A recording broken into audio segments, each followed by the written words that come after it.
Eucharistic Prayer 2. Onye nwe anyị nọnyere unu, nọnyekwara mmụọ gị. Welitenụ obi unu elu, anyị ewelitela ha n'ebe dị nwenu nnọọ. Ka inyenu dị nwenu Chukwu anyị ekele. O kwesịrị bụrụkwa ihe ziri ezi. O kwesịrị ezi bụrụkwa ihe ziri ezi. Ọrụ dịrị anyị na nzọpụta anyị, na anyị ga-enye gị ekele oge niile na ebe niile. Dị nwenu nna dị nsọ, site na nwa gị hụrụ n'anya bụ Jesu Kristi. Okwu gị si na ya mee ihe dum, onye zitere ka ọ bụrụ anyị onye nzọpụta na onye mgbapụta. O were ahụ site na mmụọ nsọ, amụọ ya na Virgin, n'imejupụta uche gị na ịgbatara ndị nke gị dị nsọ. Ọ gbasara aka n'ahụhụ ọnwụ iji dọbie ụdọ nke ọnwụ na igosipụta mbilite n'ọnwụ. N'ihi nke ya, anyị na-eso ndị mmụọ ọma na ndị nsọ niile na-ekwupụta ebube gị, were otu olu na-asị: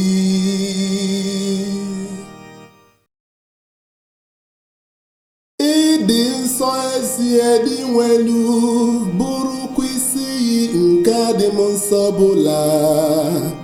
Ya mere anyị na-arịọ ka ido onyinye ndị ya nsọ site n'ikukwasa ha mmụọ gị, ka ha wee ghọrọ anyị ahụ n'ọbara nke onye nwe anyị Jesu Kristi.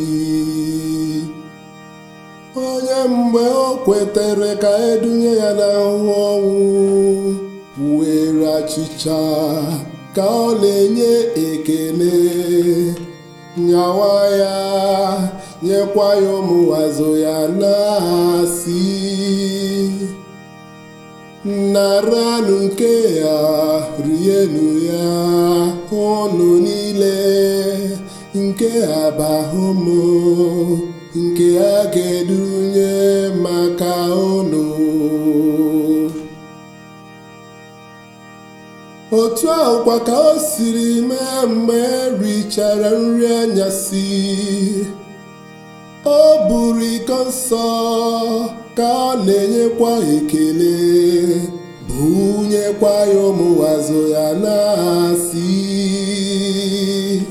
naranụ nke ya, ṅụọnụ ya unu niile, nke a bụ iko nsọ nke ọbara m, nke ọgbụgba ndụ ọhụrụ dị ebighị ebi.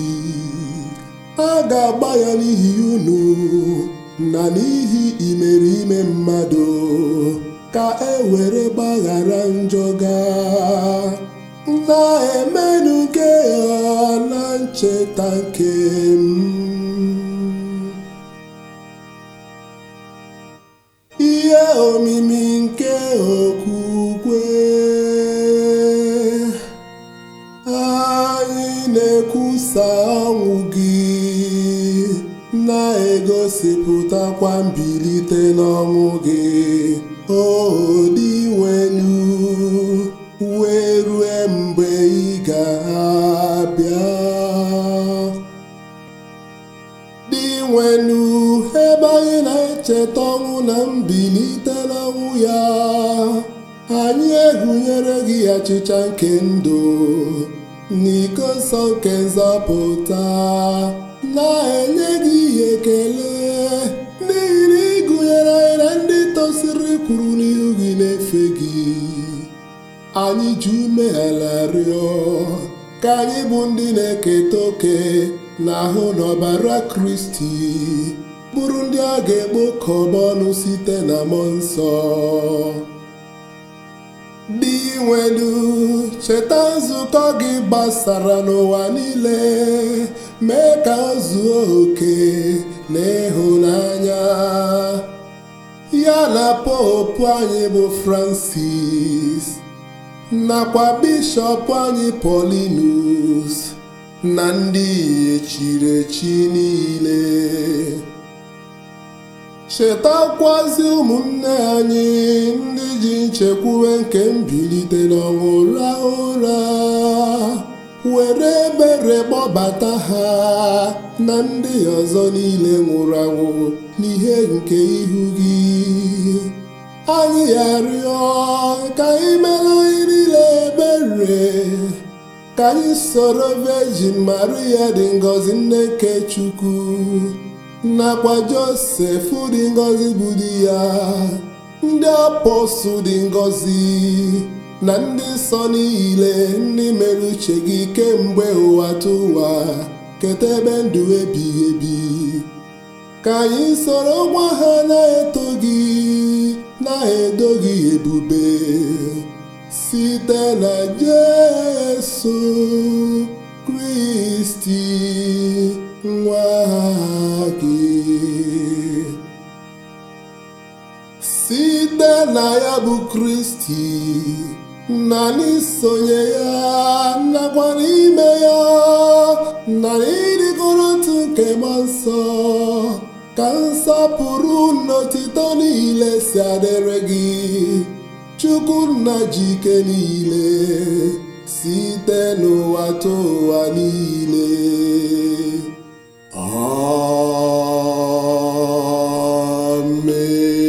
Amen.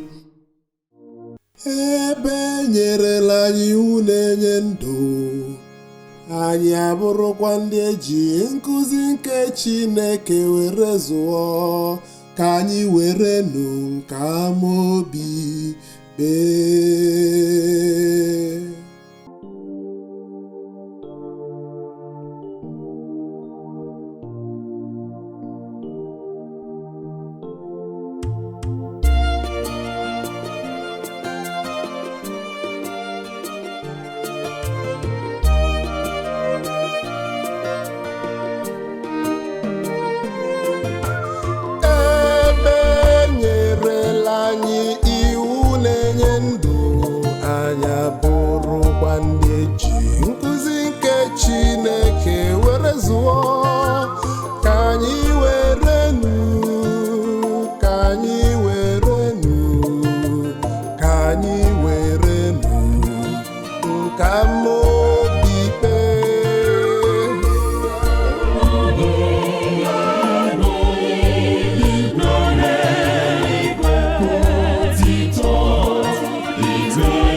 Joy.